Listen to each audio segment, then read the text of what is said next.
Le premier principe de la thermodynamique peut être énoncé aussi simplement que cela, que lors de toute transformation d'un système isolé, il y a conservation de l'énergie.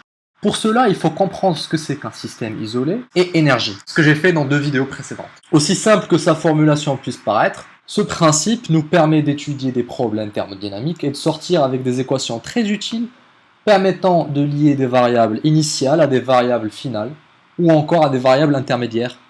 Ces variables pouvant être des volumes, des pressions, des températures, etc. La formulation précédente vaut pour les systèmes isolés, mais dans la pratique, on utilise plutôt la formulation pour les systèmes fermés. Et les systèmes thermodynamiques fermés sont les systèmes n'échangeant pas de matière avec leur environnement. Ils n'échangent ainsi que de l'énergie, soit d'énergie thermique ou chaleur, ou de travail, c'est-à-dire d'énergie mécanique. Et dans ces systèmes-là, la formulation du premier principe est la suivante, que lors d'une transformation d'un système fermé, la variation de l'énergie est égale à la somme de l'énergie thermique et du travail échangé.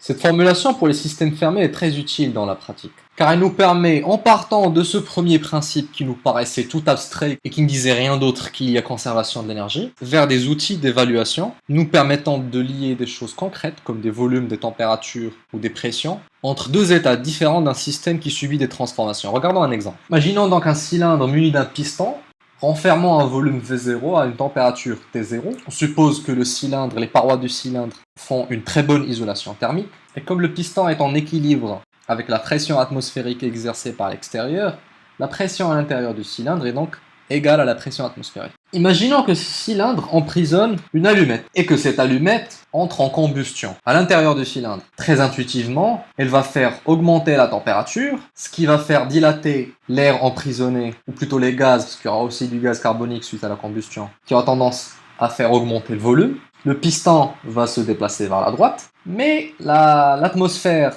extérieure continue d'exercer sa pression atmosphérique sur le piston. L'étanchéité du cylindre et du piston permettent de dire qu'il n'y a pas d'échange de matière avec l'atmosphère. Mais comme le piston subit des pressions de l'atmosphère, il y a quand même échange de travail. Le système cylindre-piston est donc un système fermé. Et on pourra alors appliquer le premier principe et savoir exactement, après la combustion de l'allumette, quel nouveau volume V1, quelle nouvelle température T1 serait à l'intérieur du cylindre. Pour cela, on va dresser un bilan d'énergie. Quelle était l'énergie de ce système au début? L'énergie de ce système consistait donc en son énergie thermique, il avait une température T1, puis il y avait une certaine énergie emmagasinée dans l'allumette. L'allumette va brûler, elle va se consumer et fournir de l'énergie sous forme de chaleur.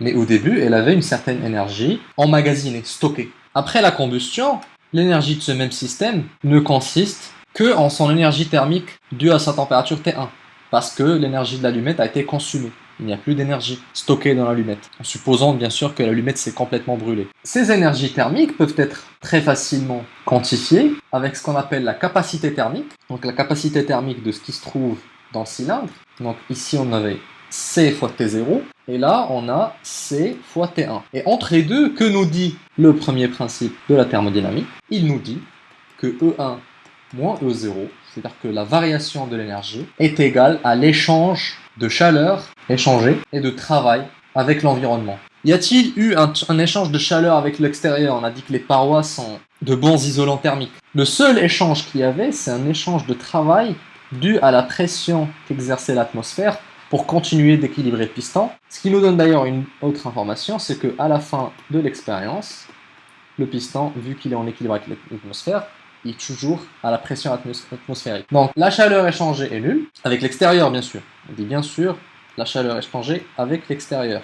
Parce que la chaleur produite par l'allumette, c'est quelque chose d'interne au système. Ce qui nous intéresse, nous, c'est ce qui est échangé avec l'extérieur, avec l'environnement. Et le travail échangé, on peut montrer qu'il est égal à la pression atmosphérique fois la variation de volume. Ceci donc nous permet de mettre en équation des paramètres beaucoup plus concrets que ce qu'on avait au début avec le premier principe. On parlait juste d'énergie qui se conserve. Là, on parlera plutôt de température, de volume, donc de choses très faciles à mesurer. Et donc là, le E1 moins E0, ce sera simplement la capacité thermique fois la différence de température, plus l'énergie de l'allumette. Et donc ceci sera égal à la pression atmosphérique fois la variation de volume.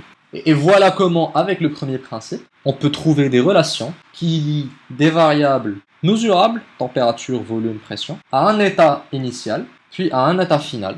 lors d'une transformation d'un système fermé. Après, bien sûr, si on veut avoir si on veut avoir des équations auxiliaires qui vont nous aider à la résolution, d'avoir une relation supplémentaire entre les températures et les volumes, on pourra toujours faire des modèles de gaz pour l'air, dire que l'air est un gaz parfait, et donc, vu que ça se passait à pression atmosphérique, on aura la pression atmosphérique fois le volume égale à la fameuse, donc l'équation des gaz parfaits, ce qui nous donne une seconde relation liant V0, T0 et V1, T1. Voilà, mais le but de ceci, c'est juste de voir comment on part d'un principe a priori très abstrait, qui nous dit tout simplement que dans un système isolé, il y a conservation d'énergie, d'une seconde formulation un peu moins abstraite, disant que dans un système fermé, lors d'une transformation, la variation d'énergie est égale à la somme de l'énergie thermique et du travail échangé, pour aboutir à des équations n'impliquant que des variables très concrètes comme le volume ou la température.